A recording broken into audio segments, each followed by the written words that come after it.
Oh, this is going to be great. You ready? Yes. Welcome back to Just the Fit Tip. You like that slow fade? I like that. You like that slow fade? Cool. Yeah. That was not bad at all, right? Welcome back to... Oh, God, what happened? Here we are. Welcome back to Just the Fit Tip. So much going on. Yeah. Welcome back, everybody, to another episode of Just the Fit Tip. Where we break down fitness myths, we give you fun facts, and try to improve your overall quality of life. And we give you just the tip of fitness. Absolutely. Let's get started. All right. What are we talking about today, David? This time today, we are talking about the myth. It is a myth that training counteracts being sedentary. And people are like, what is sedentary? It just means sitting down a lot. Yeah. All right? Really Like not being active. Not being active. If you work in an office, if you don't have a job that is very physical, if your hobbies aren't very physical, if you spend most of your time sitting around and not really doing a lot of physical activity, exercise or otherwise, you have a sedentary lifestyle. And the sedentary lifestyle is one of the biggest, inactivity, one of probably the biggest indicators of disease and cardiovascular disease. Yeah, like health-related things. So people who go to the gym a few times a week to offset that might be surprised by this. But no, it does not counteract being sedentary. It's better than nothing. It is. But it's not gonna counteract being sedentary for your whole day. It may make you healthier than you are now. Yeah. But if you want to be healthy, there's just a bit more that you need to do. Mm-hmm.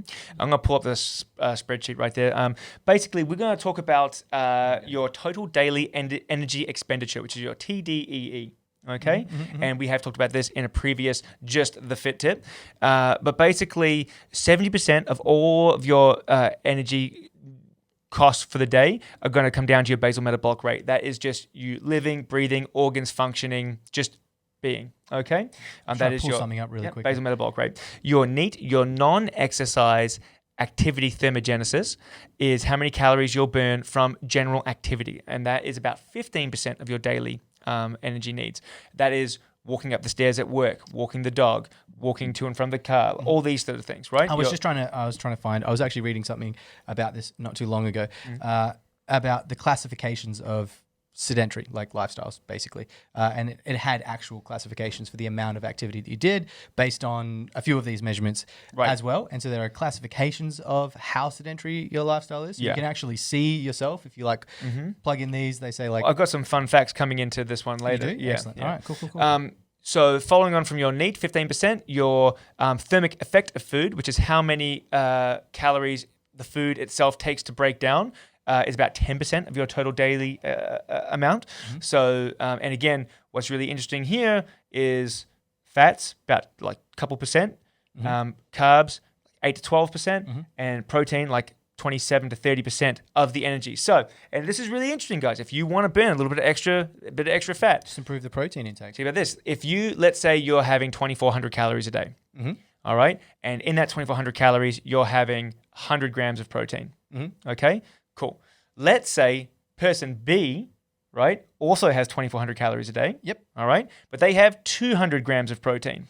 So they have a little bit less carbs, a little bit less fat. Just before you go on, when we say grams of protein, we don't mean, let's say you have 200 grams of chicken breast. No. The chicken breast has X amount of protein. Because it has a lot of water weight and other things. It has a lot inside. of other things, other minerals and bits and pieces and stuff like that as well. So it's not just the amount of like meat total, it's the amount of protein in any given food. Correct. So let's say two people, one person, 2,400 calories, other person, 2,400 calories. One person has 100 grams of protein, other person has 200 grams of protein, right? The person that has 200 grams of protein, per 1 gram of protein is about 4 calories. So they're having about 800 calories from their protein versus 400 calories coming from the other person's protein, right? 100 grams or 200 grams. But from that 800 calories, 30% is broken down to digest it, right? I don't have good math. It's about 240 calories. I think. All right? I agree. So one person is burning 240 calories from breaking down protein, and the other person's only burning 120 calories. Yeah. So they're still eating the same. So one protein. person will essentially lose weight because they have, even though they're both eating 2,400 calories, they have more calories out than the other person. Yeah. Which is kind of a fun and crazy little thing to think about. Also, NEAT. We talked about that as well. I'm going to pull the spreadsheet back up. NEAT is your general activity, right? Your non-exercise activity thermogenesis. The average person, and I think this was in the UK, 45 years and older sits on average 12 hours a day. They sleep for 8 hours. Yeah, it's a lot. They sit down for 12 hours.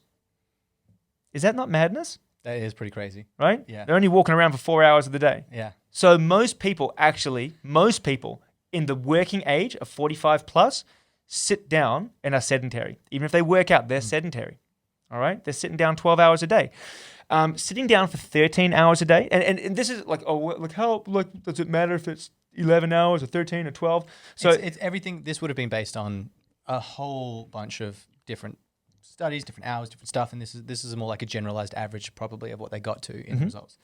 Basically what they did was, and they looked at a quite a large population, was if you look at someone that does one more or one less hour than the average, if you sit down for 13 hours a day, you have a 200% more chance to die early of all-cause mortality, so of just risk of death, than someone that sits down for 11 hours a day. Yeah, I do remember reading a few studies where some of the causes of just death in general, like one of the biggest ones, or one of the things that had most impact, caused the most, it's basically everything, like caused an early death, caused the most instance of cardiovascular disease, or the most instance of diabetes. Insert anything here. Diabetes. Was inactivity. It's one of the bigger ones. Because it leads to all these other things, does, right? People that are inactive are usually overweight or obese, higher risk of diabetes, higher risk of cardiovascular disease, risk of everything, almost, right? So a fun little thing here is that you don't have to train like an absolute badass, but if you just increase your non-exercise activity thermogenesis, your NEAT, by being more active, you will then hopefully counteract you won't be sedentary. And those are very easy things to do. So yeah, everyone's under the pump to try and get to work a little bit quicker. Wake up half an hour earlier, take the stairs, go for a short walk, take the bus, take the train, something like that. Just being up and active and moving around a little bit more than waking up, sitting in your car, driving to work, sitting in your office, driving home, sitting in the car, like always sitting and not just not moving and using your body as much. It doesn't have to be anything crazy. Yeah. Go for a walk your dog. Look, 10,000 steps a day, which is not a huge amount of steps. It's not. All right? It's about an hour of walking. Yeah. So if you were to go half an hour of walking plus be more... make the choices like walking up the stairs at work and just the little things here and there. You get your 10,000 steps in. That's going to be roughly 400 plus calories a day, 400 to 500 calories a day. Well, that's half a kilo of body fat a week. Not only like, that, big differences. It will make you live longer. It reduces the risks of so many things especially as you get older, but just in general. That little bit of extra activity definitely adds up. Yeah. So look, training does not counteract being sedentary, but there are some really simple things that you can do to tackle that, like just improving your general activity level. It's not to say that that's not a huge step in the right direction. You should 100%. Everyone should be training. Train. We're not saying don't train. We're not saying that at all. Just be a bit more generally active other than training. Yeah. And I say this to people quite a bit, and some people find it hard to wrap their mind around this, but what you do in the gym for 45 minutes to an hour, 2 to 3 times a week, some people 4 to 5 times a week, that's at best 3, 4, maybe 5 hours across the week.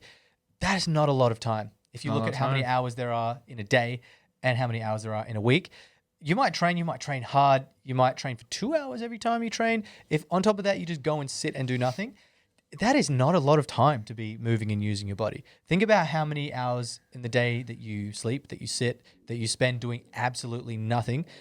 Those hours have more of an effect on your body than those hours in the gym. So the more time you spend doing anything, your body will adapt to and get benefits from. And just training, lifting heavy weights, even though you do bust your ass, you'll get more out of just being generally a little more active, and you'll be healthier and you'll feel better and you'll be happier just by moving and using your body. And then you can train more and lift more weights and get even stronger. Yeah, as you do more, you can do more. That's right. Awesome. Well, I hope you enjoyed that one of Just the Fit Tip. We enjoyed giving you Just the Fit Tip. Be happy and be healthy, guys. That's it. See you soon.